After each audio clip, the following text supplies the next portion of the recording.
Merci de nous rejoindre, docteur. Venez nous rejoindre.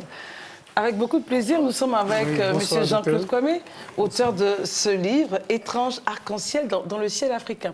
Alors, docteur, la porte ou les cases de la tradition sont ouvertes. On est dedans de plein pied. Qu'avez-vous à dire à notre auteur? Merci Christelle. Bonsoir chers téléspectateurs. Merci à M. Jean-Claude Kwame de nous proposer ce livre vert. Vert au sens où... Comme votre chemise. Oui, et comme par coïncidence. C'est une coïncidence. Vert au sens où c'est un livre qui est plein d'espoir et qui veut revaloriser la tradition. Étrange arc-en-ciel dans le ciel africain. Pourquoi est-ce que l'arc-en-ciel change de position? À l'entame, j'ai dit que l'arc-en-ciel, c'est la nouvelle qu'il faut apporter à la jeunesse pour informer, sinon sensibiliser du fait de la position qu'a pris au moins la tradition de nos jours. D'accord. Donc finalement, l'arc-en-ciel sont les symboles, de la tradition. Et donc le mauvais positionnement de l'arc-en-ciel traduit en fait le changement de position, l'appréciation de nos valeurs traditionnelles. D'accord. Et comment est-ce qu'elles sont appréciées ces valeurs, selon vous? Aujourd'hui, le constat est amer et vous voyez que la jeunesse ne s'intéresse plus à sa tradition. On est tous au profit de la modernité et il faut l'avouer, c'est un pan essentiel de marquer un pas et montrer à la jeunesse que nous allons à la dérive de ce que nos parents... Est-ce que tout ce qui est tradition mérite d'être repris selon le positionnement de l'arc-en-ciel? Est-ce que toute tradition est une tradition qu'il faut? Non, dans la tradition, il y a des éléments qu'avec l'évolution des temps, qu'on peut changer. C'est comme la loi. Une fois qu'elle est votée, arrivé à un moment donné, on essaie de voir. Et puis le degré, par exemple, il faut les amender. Et c'est ce qui... C'est pareil à la tradition dont je parle aujourd'hui. Arrivé à un moment donné, il faut marquer un pas et puis essayer d'amender certaines valeurs qui semblent aller dans le bon sens.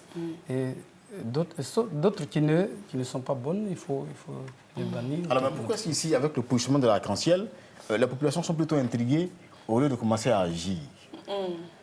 Oui, parce qu'elles restent étonnées et on a l'impression qu'elles sont paralysées en fait par le positionnement de l'arc-en-ciel. Quand vous vous levez tous les jours et que vous voyez le soleil à l'est et que le jour où vous levez, vous le voyez à l'ouest, vous allez vous poser directement la question. Alors, si nous levons comme ça, on se pose une question rapidement et après, qu'est-ce qu'on fait? Après, on cherche les solutions. C'est ça? Les solutions, c'est ce qu'ont apporté les villageois en revenant à nos valeurs, en demandant pardon à nos ancêtres, afin de nous ramener la bonne position de notre arc-en-ciel. Oui, effectivement. D'accord. Ici, vous reprenez plusieurs parties, n'est-ce pas? Les libations, le respect de une certaine gérontocratie, le respect de la royauté à Caen, etc., etc. Mais vous ne faites pas de critique de la tradition. C'est ça qui est embêtant dans votre livre. Oui. Chez vous, tout ce qui est tradition, c'est bon. Allez. Non. Dans le livre, c'est établi qu'arrivé à un moment donné, il y a des prises de position qu'il faut faire. Par exemple, par rapport à la situation de la jeune fille. La scolarisation de la Kabla, par exemple, c'est un élément qui est... Oui, un élément essentiel. Les gens ont compris qu'il faut scolariser la jeune fille. Bien sûr. Pourquoi est-ce qu'on a l'impression que le village reste dans un environnement qui est clos? Il n'y a pas d'ouverture. On est dans un environnement traditionnel, certes, mais aucun appel réel. Tout commence au village. D'accord. Si on revient à la ville, ça sera pratiquement le contraire. Sorti de votre cadre. On va sortir de mon cadre, il faut commencer au village. Vous n'êtes pas en train de nier la modernité et ses avantages? Je ne nie pas la modernité. Tout à l'heure, j'ai pris le proverbe africain. Je ne suis pas en train de nier la modernité. Les apports de la modernité, voilà. Les apports de la modernité. La modernité, si la jeunesse sait où elle va, elle peut apporter une bonne contribution à la modernité. C'est moi qui vous pose la question. Et puis garder le sens. C'est elle que vous regardez. Oui, on est trop agréable, mais enfin, voilà. Mais vous êtes... C'est vrai qu'elle est plus agréable à regarder, mais les questions viennent de moi. D'accord? Oui, d'accord. Je souhaiterais qu'on passe en revue les différents chapitres de votre livre, page 113. Vous en avez véritablement 1, 2, 3, 4, 5, 6. Oui. OK, plus un lexique. Oui. Alors, sur les 6 chapitres, il me semble que les titres traitent de sujets différents. Le crépuscule d'un chef, Kanga ou l'esclavage, Oui. Ouagne et la tradition. On y reviendra d'ailleurs, Ouagne et la tradition. Oui, exactement. L'éclipse au village, Oui. le feu du malheur, le mariage d'Akabla. Oui. C'est une nouvelle que vous écrivez finalement? Non, j'ai parlé d'une généralité. Quand on parle de la tradition, C'est ça? en général, moi, j'ai ce nouveau style. Et quel serait ce style? Le style, je ne vais pas l'appeler ça comme Jean-Marie Diafi. Revenons au crime de Ouagne. Ouais. Oui. Ouagne, c'est pas Kouagne, c'est Ouagne, c'est ça? C'est Ouagne. Ouagne, d'accord. Ouagne, dans nos appellations, c'est l'oncle. D'accord. Ok. En pays Akan, précisément en pays Agni-Bona, c'est l'oncle qui est appelé Ouagne. Alors, L'oncle devait servir d'exemple Ok. aux nouvelles générations. Mais il a ici, fauté Ouagne parce qu'il a commis... a fauté, il faut marquer un pas. Regardez ce que Ouagne a fait. Alors, il couche Il n'est avec pas une femme en brousse, en brousse. forêt, Oui, ce qui est interdit. oui. Et là, Il est châtié. subit Les châtiments qui oui, vont les avec. châtiments qui vont. Mais pourquoi il Est-ce que- négocie, enfin, il négocie aussi avec les jeunes? Oui, bon, vous savez, quand vous êtes en état d'infraction, vous posez d'abord un acte de pardon. Mais pourquoi est-ce que la tradition n'est pas Vous tolérante? savez, la tradition a toléré les faits de Ouagne. On a accepté, on est reparti sur une nouvelle base. Et arrivé à un moment donné, Ouagne s'est suicidé. Pourquoi? Parce que la terre, si les hommes ont pardonné, la terre n'a pas pardonné. Mais justement, c'est ça la tradition, en fait. Dans cette interprétation culturelle. Oui. Que la terre ne pardonne pardonne pas. pas. Parce c'est un que élément de c'est ce que culture. j'ai dit. La terre n'a pas pardonné parce que Ouagne a fait la faute 2 fois. Ouagne continue de poser l'acte. Donc Et la terre a repris la sa... terre a repris. Ouagne, pour ça. Mais si nous avons une culture qui tue quelqu'un au bout de 2 fautes, que vous avez une culture qui est tolérante au Non, bout de vous la savez, 7e même si vous faute. posez un acte, si vous volez 2 fois, on va vous mettre en prison 2 fois. Là, vous avez le châtiment ultime, ok? Est-ce que le plus grave, finalement, c'est l'acte sexuel? Le plus grave, c'est l'acte sexuel. En forêt. Ce qu'on devait retenir comme notion dans ce que je suis en train de dire, c'est le fait que Ouagne ait couché avec une fille, mais en plus de cela, il allait encore récupérer la petite sœur de la fille. Vous voyez, ce n'est pas bien. Là, Sortir avec les deux C'est ça, le sœurs. surrogat, voilà, c'est ça? sortir avec les 2 sœurs, ce n'est pas du tout bon.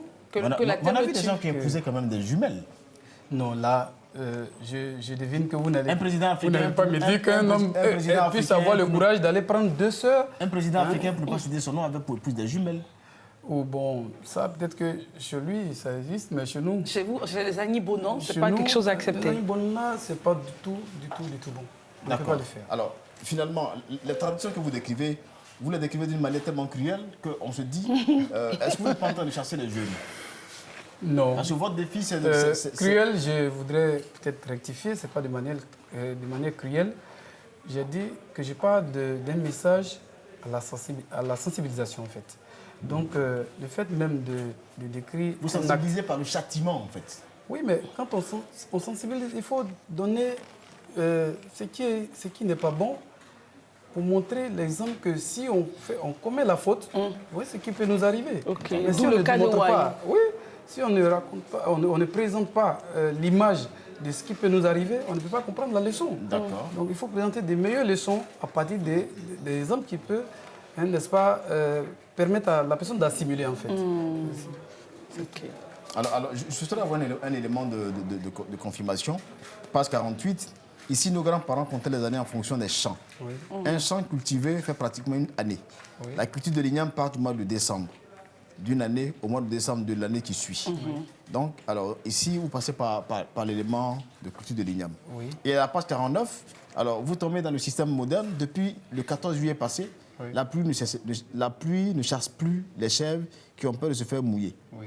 Pourquoi est-ce que vous superposez les deux systèmes de datation? Vous arrivez dans un village tout de suite. Si vous voulez connaître l'âge de quelqu'un, on va vous dire on a fait 4 ou bien 5, 10 générations de champs.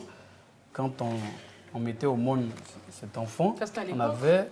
Aujourd'hui, ça existe Ah bon? encore. Ok. Ça existe chez nous encore. Ok.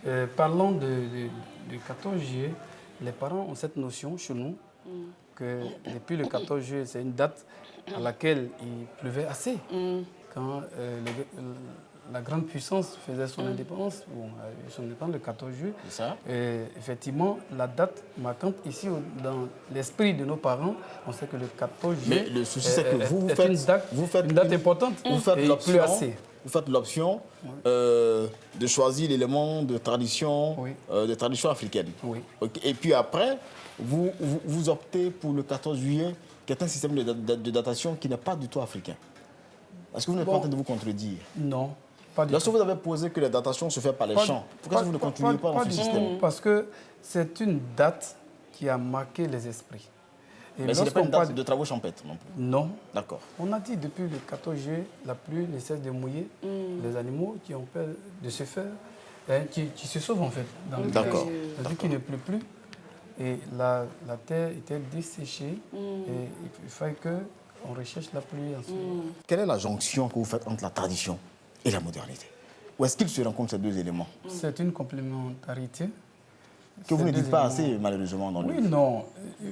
Parce qu'aujourd'hui, ce qu'on remarque, c'est que la tradition est carrément piétinée. C'est-à-dire qu'on ne veut même plus parler de la tradition. Quand vous habillez en une tradition, mais on dit... là, vous êtes bien vêtu, hein, ça se voit. Mais on est fiers d'être africain, on est fiers d'aimer sa tradition. Mais quand on abandonne tout au profit de la modernité, c'est dommage. D'accord. C'est dommage. Mais en tout cas, merci beaucoup. Monsieur Jean-Claude Kwame, dernier mot avant que l'auteur ne puisse donner... Oui, je pense que pour un premier essai, c'est une œuvre qui mérite d'être lue. Monsieur Jean-Claude Kwame nous demande de retourner aux traditions. Mais en même temps, son choix est assez lucide. Il faut faire des choix qui sont judicieux et qui permettent un savant dosage entre les éléments de tradition et les éléments de modernité. Merci et bravo à lui. Merci beaucoup. Merci d'être venu à cette émission Entre les lignes. On a pris beaucoup de plaisir à être en votre compagnie. Merci et bonne continuation. C'est une heure à voir et à voir absolument. Déjà, il faut interpeller tous les Agnibounans. n'est-ce pas? Il parle de vous, donc il faut la voir. Et pour les autres, cela vous incitera à en savoir davantage sur vos traditions et pourquoi pas à écrire aussi sur elles.